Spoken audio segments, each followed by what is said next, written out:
Hello, back again with another game, trying to from 1250 up to 1300. So we get our first 1300 opponent, and here against d4, we're going to go e6. So as mentioned, this can transpose into a French, but it can also give us Dutch setup. This idea of responding with e6 and having the Dutch-French flexibility is an idea that was championed by Simon Williams, also known as the Ginger GM on YouTube. So yeah, he's a great player. Was a big inspiration for me a while back. Still is, but was pivotal helping me decide my open sort of set of repertoire.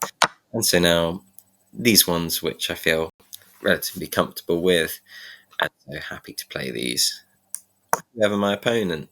And in this sense, it's one which you want to do, especially when you're starting out, is find some openings that you're comfortable with and arise in positions that, yeah, you find natural to play. So here, one of the perks of my position is this open F file, and so I've just made a slight error there in allowing this knight fork coming in, but actually opponent's not threatening checkmate. So I think what we can do is we can play queen f4, which forces the queen trade, allowing us to recapture with the rook. Just trying to see if there's anything else we can do. It's potentially a bit trickier for our opponent. Yeah, I mean, I'm looking at ideas of knight takes on here, whereupon we'll have some sort of pressure along this, but I think it fizzles out a bit too quickly. So instead, I think we're fine with allowing the queen trade, sorting out the fact our rook was hit, and it keeps us with pressure on this d4 pawn. So after the queen trade or the queen defending, then yeah, so queen trade, we're hitting this d4 pawn. I'm expecting maybe a push, as a rook defense doesn't work. Okay, I think we can take this one and then play rook f5. No, we don't want to play that immediately, sorry, because our knight's under attack. So let's just go here. And it's going to be tricky for white to try and hang on to this pawn because we the double attack on it. And yeah, I think let's take with the bishop. As after the trade, we can just defend this with c6. Cool. And that knight there can't be kicked by any pawns, so he's pretty solid. Okay. I think we can swing over here. Hitting this pawn with the tempo. Maybe rook d2 is the response. We can then potentially, I think, yeah, I want to play either rook f8 or h6. Rook f8 first was to discourage the knight coming here, but I decided that this isn't actually something I'm too concerned about. As to why, I don't know.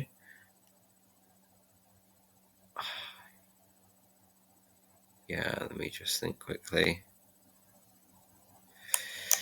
Yeah, let's try this one. So rook here, if knight here, we've got d6. Actually, that doesn't work because that hangs this pawn. So what I was initially thinking, but yeah, just realizing now that this is actually a mistake. So I'm going to come back here, allowing him to trade if he wants and pick up the pawn, but saying I'll be winning the pawn on b2 as a result. Yeah, we can slightly prompt him into this decision because if f4, we're going to go rook here. Yeah, I think the position could be played better, but I think this knight g6 move was a bit slow from my opponent, particularly as he's not threatening to take here. Actually, yeah. So let's solidify that pawn, and we're going to play knight e4 next. We're running low on time, so got to be aware that we don't lose on time.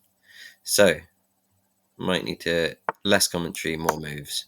So here comes that one. Gonna follow up with this. Come over here. Also defending this one, hitting the right. Come here. Give this guy a kick very shortly. No need. Okay, just defend that. And this one. Cool. Right, so here comes the speed now. Right, let's get going. Maybe rook here. Okay, this one for a knight check. I'll pick up that free rook. Thank you very much, sir. Get checks, get behind one. Okay. Right, so he's going to pick this one up. Oh. See if we can win these. And we should hopefully colour that mating square, which we do just in time to run out of time. Well, you can't win them all, eh? So, this is our first loss, carrying on time.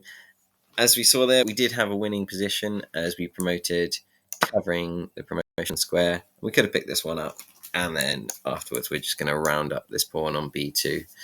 But yep, I think important lesson to take away here is to not lose sight of the clock. As, yeah, that can definitely be a downfall, particularly in these 3-minute games where the clock itself is a weapon. So, yeah, as I said, not the cleanest from us there, and obviously resulted in a loss. But yeah, I think overall our play was fine. I think we just took a bit too long in the middle game here around moves such as like rook f8. Interestingly, I think this can't be right because it's saying it's +10 here, but there we go. It jumps back to black having a very slight advantage. And yeah, I think here we just needed to make a practical move. I think wasting the time mulling over these ones when we're already down on the clock, taking us to under a minute and letting our opponent have over 30 seconds or a 50% time advantage based on the time they've got left. Yeah, this is a poor practical decision. And even though we're commentating, discussing our moves, yeah, practically, this was a poor choice. And we can see here, then our position is also a little bit passive.